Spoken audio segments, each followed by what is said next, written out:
So in this video we will study about interhalogen compounds, that is interhalogen compounds.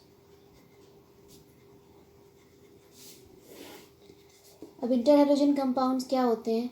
वैसे अगर देखें तो by definition क्या है ये? Halogens react with each other to form a number of compounds called interhalogen compounds. तो halogens जो हैं वो आपस में दे कंबाइंड विद ईच अदर या रिएक्ट विद ईच अदर, मतलब जो हेलोजेंस हैं वो आपस में ही रिएक्ट करके कुछ कंपाउंड्स बनाते हैं जिन्हें हम इंटरहैलोजन कंपाउंड्स कहते हैं. तो हेलोजेंस क्या कर रहे हैं? Different halogens they are reacting with each other, किसी दूसरे एलिमेंट के साथ नहीं रिएक्ट कर रहे हैं. हेलोजेंस आपस में रिएक्ट करके कंपाउंड्स बनाते हैं और इन कंपाउंड्स को हम इंटरहैलोजन कंपाउंड्स कहते हैं. The compounds are called interhalogen compounds. Now what is the general formula for interhalogen compounds? The general formula for interhalogen compounds is XX-N. The general formula for interhalogen compounds is XX-N. तो X जो है वो एक halogen है और X dash जो है वो दूसरा हेलोजन है, ठीक है. और N क्या है? N is the number of halogen atoms present. So the general formula is X dash. अब इसमें से X क्या है और X डैश क्या है? अगर हम देखें तो X जो है X जो है वो लेस इलेक्ट्रोनेगेटिव हेलोजन है. It is X is less electronegative halogen. X जो है वो लेस इलेक्ट्रोनेगेटिव हेलोजन है. और जो X डैश है, X डैश जो है वो मोर इलेक्ट्रोनेगेटिव हेलोजन है. तो X और X डैश ये दोनों हेलोजन्स हैं. X जो है वो लेस इलेक्ट्रोनेगेटिव है और X डैश जो है वो ज़्यादा इलेक्ट्रोनेगेटिव है, मोर इलेक्ट्रोनेगेटिव. अब ये जो X है इसकी साइज़ जो होती है वो बड़ी होती है. जो लेस इलेक्ट्रोनेगेटिव वाला है it is of larger size और जो मोर इलेक्ट्रोनेगेटिव वाला है that is of smaller size, ठीक. और N क्या है? N is the number of more electronegative halogens present. N is the number of more electronegative halogens present. So what are interhalogen compounds? Interhalogen compounds में क्या है? Halogens react with each other to form a number of compounds called interhalogen compounds. Halogens आपस में ही react करके कुछ compounds बनाते हैं जिन्हें हम इंटरहैलोजन कंपाउंड्स कहते हैं. The general formula is X-N, मतलब उनका जनरल फार्मूला क्या है? X-N. अब यहाँ पे X क्या है? या X जो है वो लेस इलेक्ट्रोनेगेटिव हेलोजन है जिसकी साइज़ बड़ी होती है. क्या है? X डैश जो है वो मोर इलेक्ट्रोनेगेटिव हेलोजन है जिसकी साइज़ छोटी होती है. Now we will study the types of interhalogen compounds. Types. Now depending upon the oxidation state of halogen, ठीक है. हेलोजन की ऑक्सीडेशन स्टेट क्या है? हेलोजन की क्या क्या ऑक्सीडेशन स्टेट्स होती है? यहाँ पे नेगेटिव तो हमें देखनी नहीं है, तो +1, +3, +5 और +7. तो depending upon the oxidation state of halogen हमारे पास कितने टाइप के इंटरहैलोजन कंपाउंड्स हैं? There are 4 types of interhalogen compounds. 4 types of interhalogen compounds. So how many types of interhalogen compounds we have? We have 4 types of interhalogen compounds. अब वो कौन कौन से टाइप्स हैं interhalogen compounds के? पहला है X डैश, दूसरा है X डैश 3, तीसरा है x(x-5) और चौथा है x(x-7). ठीक, so these are the 4 types of interhalogen compounds. ये हमारे 4 टाइप्स ऑफ इंटरहैलोजन कंपाउंड्स हो गए। Examples, let's see the examples of these types of interhalogen compounds. X(x) के अगर examples देखें तो we will have ClF, BrF, BrCl, ICl, IBr, IF। ठीक है, तो ये हो गए। X(x-3) के देखें तो Cl, F3, BrF3, IF3, ICl3। और x(x-5) के देखें तो ClF5, BrF5, IF5। और x(x-7) का देखें तो we have IF7। So these are the different types of interhalogen compounds and their examples। तो ये जो है interhalogen compounds हो गए और उनके examples हो गए। Now we will see the geometry. What is the geometry of these compounds या these type of interhalogen compounds? जो ये types हैं interhalogen compounds के, इनकी geometry या इनकी shape क्या होगी ये हम देख लेते हैं। तो अब shape देखने से पहले हमें जो है वो hybridization निकालना जो है वो आना चाहिए, है ना। तो hybridization निकाल लेंगे तो उसके बेसिस पे जो है हम shape जो है वो predict कर सकते हैं। तो हम hybridization कैसे निकालते हैं? हम कहते हैं कि हाइब्रिडाइजेशन निकालने के लिए यहीं पे लिख लेते हैं, चलो। H is equal to number of valence electrons of central metal atom, है ना, वैलेंस इलेक्ट्रॉन किसके, सेंट्रल मेटल एटम के, plus number of monovalent atoms, है ना, plus charge on anion and minus charge on cation upon 2। तो hybridization is equal to number of valence electrons of central metal atom plus monovalent atom plus charge on anion minus charge on cation upon 2। तो ऐसे करके कुछ numbers निकालते हैं और जो numbers आते हैं उनके हिसाब से 2, 3, 4, 5, 6 ऐसे करके 7। तो उसके हिसाब से हमारी हाइब्रिडाइजेशन, अगर 2 आया तो sp, 3 आया तो sp3, 4 आया तो sp2, 4 आया तो sp3, 5 आया तो sp3d, 6 आया तो sp3d2 और 7 आया तो sp3d3। ठीक है, तो ये हम इस तरह से हाइब्रिडाइजेशन जो है वो कैलकुलेट करते हैं। तो अब हम first type of interhalogen compounds देखते हैं, x(x-). नाउ इन x(x-), जैसे for example chlorine and fluorine, ClF।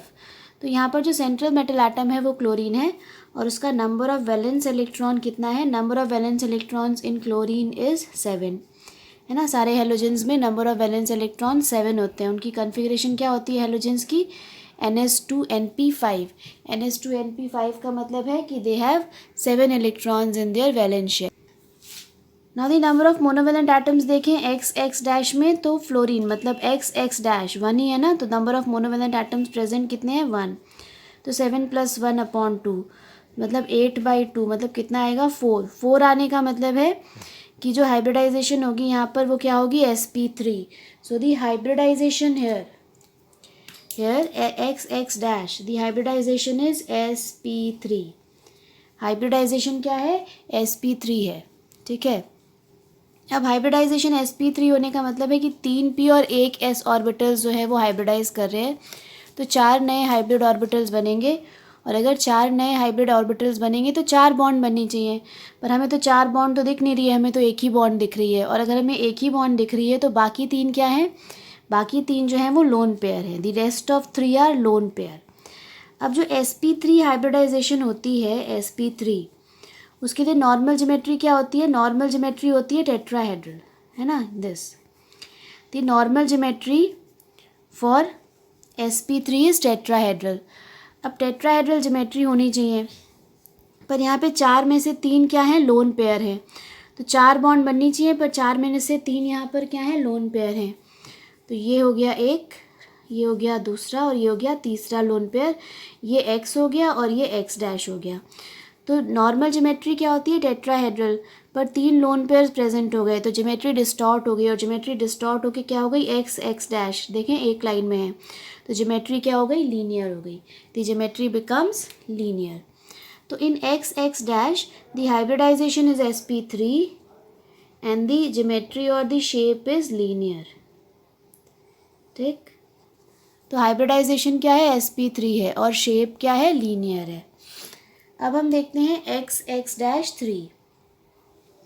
अब अगर एक्स एक्स डैश 3 देखें तो again take the example of ClF3. Cl is the central metal atom and the number of valence electrons present is 7. Halogens हैं, halogens में 7 होते हैं valence electrons, क्योंकि उनकी कॉन्फ़िगरेशन NS2Np5 होती है. Plus number of monovalent atoms F3 कितने हैं, 3 है यहाँ पर, है ना. कितने फ्लोरीन है, 3 है. X3 देखें तो x डैश 3, x डैश कितना है, 3 है. तो नंबर ऑफ मोनोवेलेंट एटम्स कितने हैं, 3. मोनोवेलेंट एटम्स कौन होते हैं, या तो हेलोजेंस होते हैं या हाइड्रोजन होता है, और यहाँ पे हेलोजेंस है. अपॉन 2, तो ये हो जाएगा 10/2, तो कितना आएगा, 5.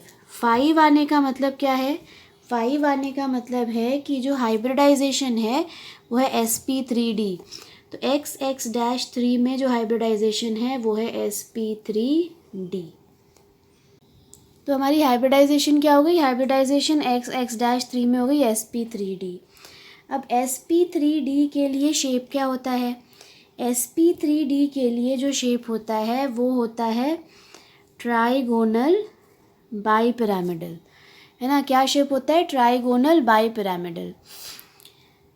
अब ट्राइगोनल जो बाईपिरामिडल होता है उसमें कितनी बॉन्ड्स बनती हैं, 5. 3 एक प्लेन में और एक ऊपर और एक नीचे, तो 5 बॉन्ड बनती हैं. यहाँ पे कितनी बॉन्ड दिख रही है, 3 दिख रही हैं, मतलब 2 क्या हैं, 2 जो हैं वो लोन पेयर हैं. तो बॉन्ड बननी कितनी चाहिए, 5, बन कितनी रही है, 3, तो बाकी 2 क्या हैं, लोन पेयर हैं. अब जो ट्राइगोनल बाईपिरामिडल ज्योमेट्री होती है उसमें जो लोन पेयर्स रखे जाते हैं वो इक्वेटोरियल पोजीशंस पर, यानी यहाँ प्लेन पर रखे जाते हैं. तो हम यहाँ पर जो है हमारे लोन पेयर्स, 2 लोन पेयर्स रख देते हैं. तो एक मान लेते हैं ये हो गया लोन पेयर, और एक ये हो गया लोन पेयर. ठीक है, तो अगर ये लोन पेयर हो गया तो ये एक बॉन्ड हो गई, ये दूसरी हो गई, और ये तीसरी हो गई. तो ये शेप कैसा दिख रहा है, ये जो है टी दिख रहा है, टी. तो नॉर्मल ज्योमेट्री क्या होती है, ट्राइगोनल बाईपिरामिडल, पर लोन पेयर्स 2 हैं, उनकी वजह से ज्योमेट्री डिस्टॉर्ट होके क्या हो जाती है, टी. तो एक्स एक्स डैश 3 में जो ज्योमेट्री या शेप है वो क्या है, T shaped. It is T shaped. So the hybridization is sp3d and the shape is T-shaped. Now we will see x x dash 5. अब अगर x x dash 5 देखें तो again the central atom is, take the example of ClF5. The central atom is chlorine, that is an halogen. Number of valence electrons present 7. Number of monovalent atoms fluorine कितने, 5 upon 2. तो 12/2, that becomes 6. Now 6 means 6 का मतलब हो गया hybridisation कितनी हो गई हमारी, 6 के हिसाब से sp3d2. So the hybridization here becomes sp3d2. The hybridization becomes sp3d2.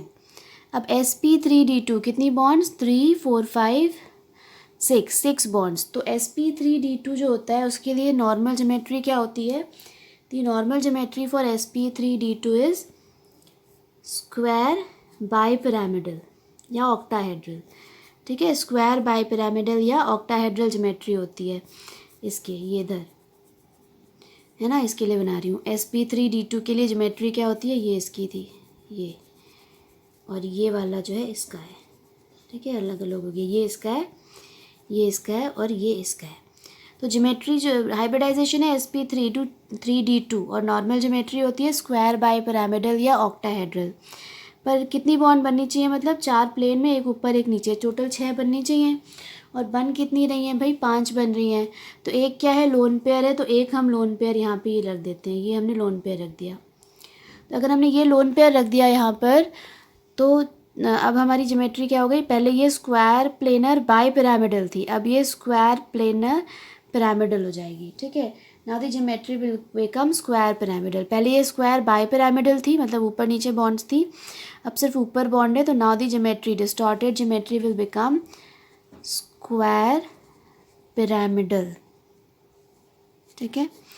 तो X5 के लिए हाइब्रिडाइजेशन है sp3d2 और ज्योमेट्री है square pyramidal. Now we will see X7। X7 अगर देखें हम तो यहाँ पे देख लेते हैं hybridization. The only example is IF7। iodine, number of valence electrons in central metal atom 7 plus number of monovalent atom 7, F7 है ये, अपॉन 2, तो 14/2 मतलब 7। 7 का मतलब हुआ कि हमारी हाइब्रिडाइजेशन हो गई sp3d3। The hybridisation is sp3d3। The hybridisation is sp3d3। और sp3d3 के लिए जो शेप होता है वो होता है ऐसा, ये पेंटागोनल बाइपिरामिडल, ठीक है। ये क्या शेप होता है? Pentagonal bipyramidal. कितनी बॉन्ड्स बननी चाहिए sp3d3 में? 3 + 3 6 + 1 7, 7 बन रही है, मतलब कोई भी लोन पेयर नहीं है, मतलब जो नॉर्मल ज्योमेट्री होती है वही होगी। और नॉर्मल ज्योमेट्री क्या है हमारी sp3d3 के लिए? It is pentagonal bipyramidal, pentagonal bipyramidal. Now we will see the preparation of interhalogen compounds. Preparation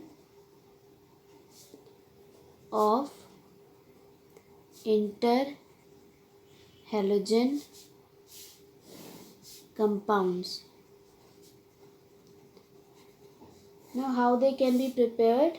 They can be prepared by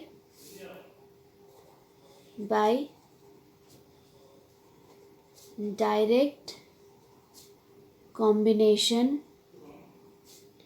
or by the action of halogen on lower interhalogen compounds. So they can be prepared either by direct combination, मतलब direct combination का मतलब है दो halogens जिनका हमें inter halogen compounds बनाना है उनका reaction करा दिया, या किसी हेलोजन का एक इंटर हेलोजन कंपाउंड के साथ रिएक्शन करा दिया तो हम इंटर हेलोजन कंपाउंड्स प्रिपेयर कर सकते हैं। Now let's see some of the reactions, है ना। For example Cl2 + F2। Now यहाँ पे जो Cl2 और F2 हैं they are present in 1:1 ratio, 1 mole of Cl2 1 mole of F2। तो कौन सा इंटर हेलोजन कंपाउंड बनेगा? X वाला। तो क्या बनेगा यहाँ पे? ClF। कितने मोल्स? 2 मोल्स, ठीक है। तो 1:1 का रेशियो था तो X वाला इंटर हेलोजन कंपाउंड बना, दैट इज ClF। सिमिलरली अगर यहाँ पर Cl2 + 3F2 है ना, मतलब फ्लोरीन जो है वो एक्सेस में है, तो अब यहाँ पे रेशियो जो है वो कितना है? 1:3 का है, मतलब कौन सा बनेगा? X3 वाला। तो ClF3 बन गया, ठीक है। बैलेंस करेंगे तो यहाँ 2 लगेगा। तो यहाँ 1:1 का रेशियो था तो X वाला बना ClF। यहाँ पे 1:3 का रेशियो है तो X3 वाला मतलब ClF3 बन जाएगा, ठीक है। Similarly suppose we have ClF + F2। तो अब क्या करेंगे? अब यहाँ पे फ्लोरीन कितने हो जाएंगे? 3, और क्लोरीन कितना है? 1, तो क्या बनेगा? ClF3। सिमिलरली I2 + Cl2, तो 1:1 वाला है रेशियो तो X वाला मतलब ICl बनेगा। बैलेंस करेंगे तो यहाँ पे 2 हो जाएगा। सिमिलरली Br2 + 5F2, तो 1:5 का रेशियो है मतलब X5 वाला बनेगा, मतलब BrF5। बैलेंस करने के लिए यहाँ 2 लगा देंगे। उसके बाद Br2 + 3F2, तो 1:3 का रेशियो है तो क्या बनेगा? BrF3, यहाँ 2 लगा देंगे बैलेंस करने के लिए। फिर I2 + 5F2, कितने का रेशियो है? 1:5 का, तो क्या बनेगा? IF5, 2 लगा देंगे यहाँ पे। सिमिलरली I2 + 7F2, तो 1:7 का रेशियो है, तो IF7. So these are some of the reactions for the preparation of interhalogen compounds. Now we will go through the properties. Now we will go through some of the properties of interhalogen compounds. Properties. अब अगर हम properties देखें तो जो interhalogen compounds होते हैं उसमें जो सेंट्रल एटम होता है वो हमेशा जो होगा लार्जर हैलोजन होगा. लार्जर हैलोजन मतलब अगर हम देखें तो हमारे पास सबसे पहले कौन होता है, फ्लोरीन F, फिर क्लोरीन उसकी थोड़ी साइज़ बड़ी हो गई, फिर ब्रोमीन उसकी साइज़ और बड़ी हो गई, डाउन द ग्रुप साइज़ बड़ी होती जाती है, आयोडीन फिर उसकी साइज़ और बड़ी हो गई. ठीक है, तो this is the trend for size down the group. जैसे जैसे नीचे आते हैं साइज़ बड़ी होती जाती है. तो अगर हम फ्लोरीन और क्लोरीन का इंटरहैलोजन कंपाउंड बनाएंगे तो सेंट्रल एटम कौन होगा, क्लोरीन होगा, क्योंकि सेंट्रल एटम हमेशा बड़ा वाला हैलोजन एटम होता है.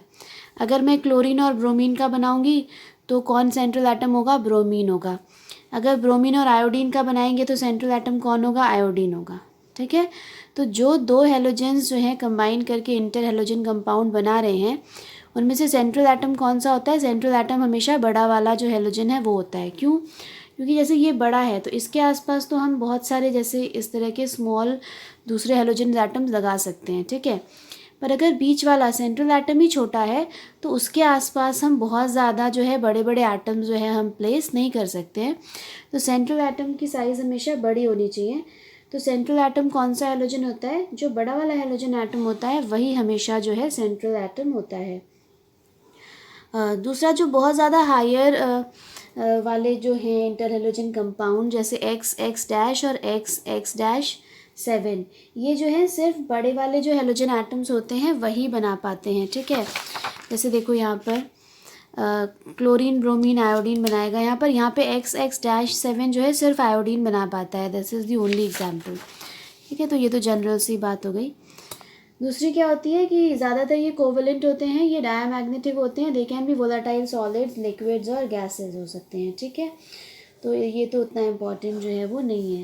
हमारे लिए प्रॉपर्टी जो इम्पॉर्टेंट है हमारे एग्जामिनेशन पॉइंट ऑफ व्यू से वो है reactivity. The property which is important is reactivity. ठीक है, अब अगर रिएक्टिविटी देखें हम तो जो इंटरहैलोजन कंपाउंड्स होते हैं, let us write it that interhalogen compounds are more reactive than halogens. ठीक है, interhalogen compounds are more reactive than halogens except F2. ठीक है, तो ये हमें ध्यान रखना है, ये हमारे लिए इम्पॉर्टेंट है बहुत कि जो इंटरहैलोजन कंपाउंड्स होते हैं वो हैलोजेंस जो हैं उनसे ज़्यादा रिएक्टिव होते हैं. So interhalogen compounds are more reactive than halogens. So they are more reactive than all other halogens except F2. F2 से ज़्यादा रिएक्टिव नहीं होते हैं. F2 is more reactive than interhalogen compounds. So in general interhalogen compounds are more reactive than halogens. Exception क्या है, exception है fluorine. अब हमें ये देखना है कि why they are more reactive, what is the reason for this, why they are more reactive. कोई भी कंपाउंड जो है वो ज़्यादा रिएक्टिव कब होता है, जब उसकी बॉन्ड जो है वो आसानी से ब्रेक हो जाए. रिएक्शन करने के लिए बॉन्ड हमें ब्रेक करनी पड़ेगी तभी तो रिएक्शन होगी. सो कोई भी चीज़ या कोई भी कंपाउंड जो है वो ज़्यादा रिएक्टिव तभी होता है जब उसकी बॉन्ड जो होती है वो वीक होती है. अब यहाँ पे हम कह रहे हैं कि इंटरहैलोजन कंपाउंड ज़्यादा रिएक्टिव हैं. And if interhalogen compounds are more reactive मतलब उनके बीच में जो बॉन्ड बन रही है वो वीक है. तो क्यों, why they are more reactive, because XX- bond is weaker than XX bond in halogen. ठीक है, तो इंटरहैलोजन कंपाउंड्स में जो बॉन्ड बनती है, इंटरहैलोजन कंपाउंड्स में जो XX- बॉन्ड बनती है जो दो अलग अलग हैलोजन एटम्स के बीच में होती है वो वीक होती है as compare to the XX bond in halogen जो दो सेम एटम्स के बीच में बनती है.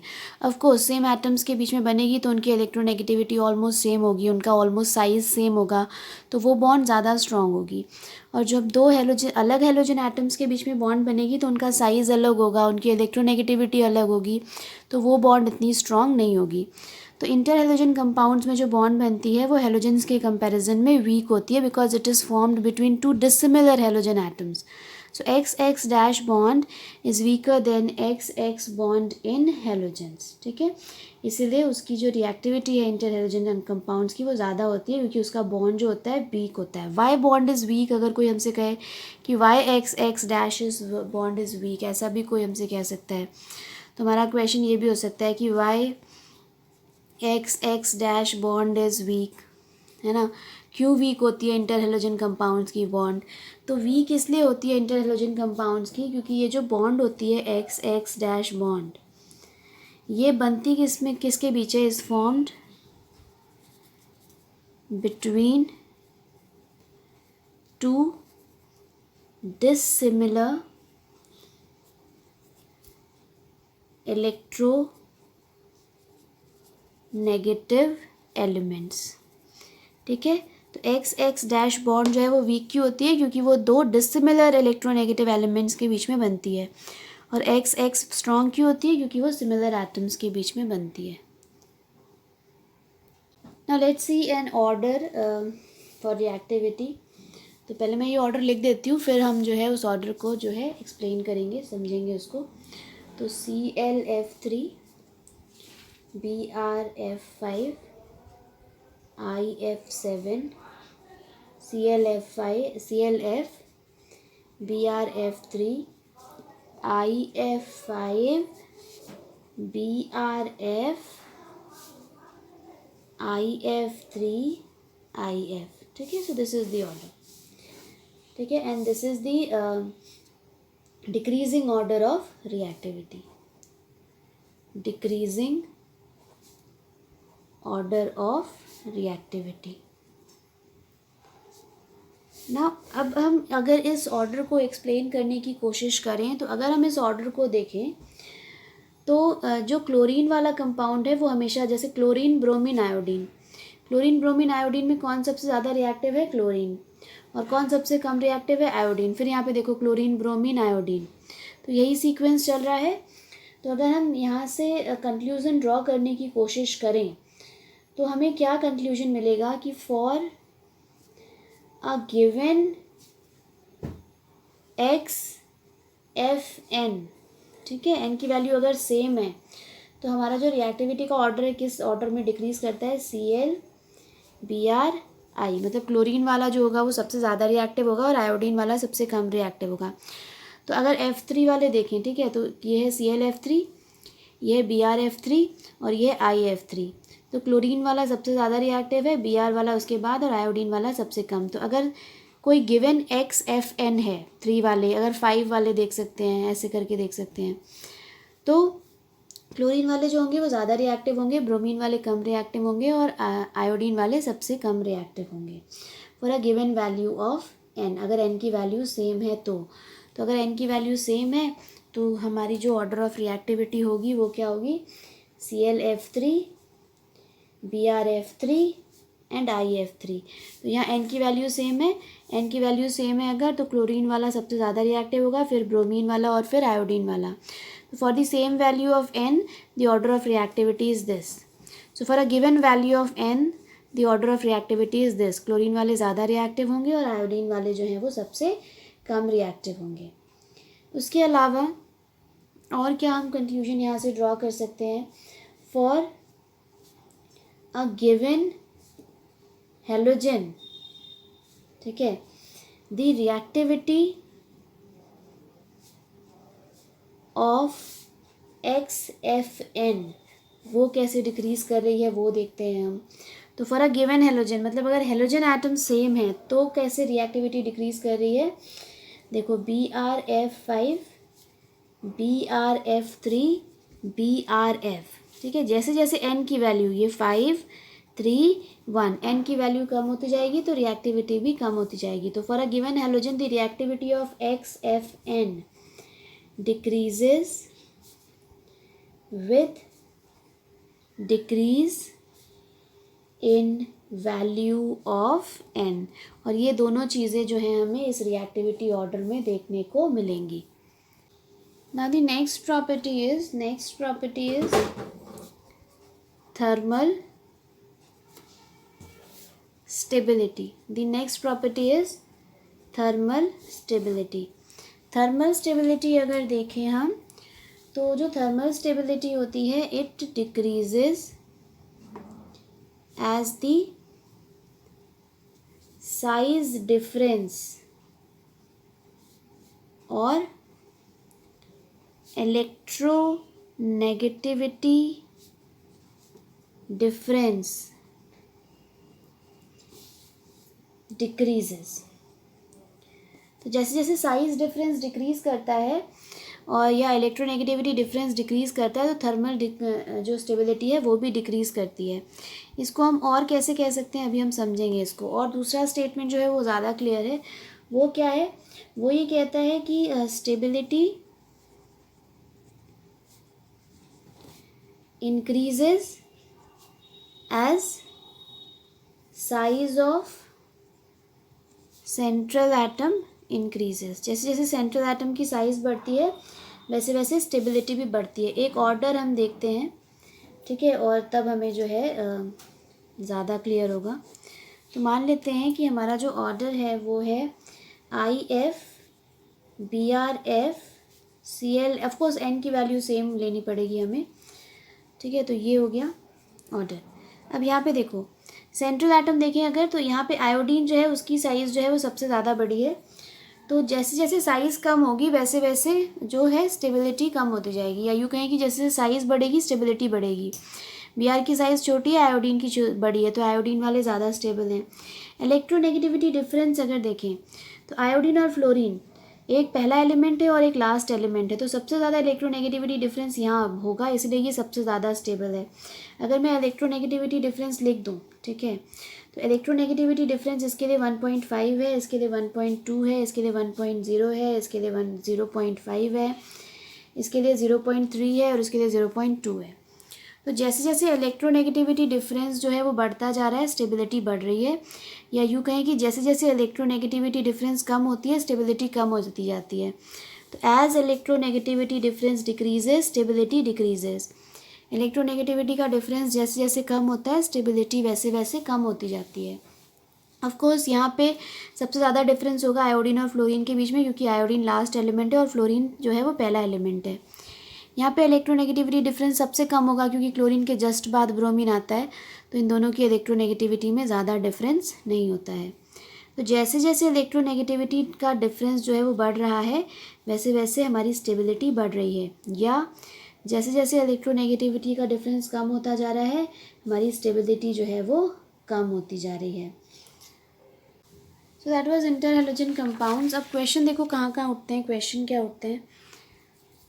पहला तो भाई इंटर हैलोजन कंपाउंड्स क्या होते हैं, उनका जनरल फार्मूला क्या होता है, कौन से टाइप हैं हमारे इंटर हैलोजन कंपाउंड्स के, और ये जो टाइप्स हैं उनके कुछ एग्जांपल्स हमें पता होने चाहिए.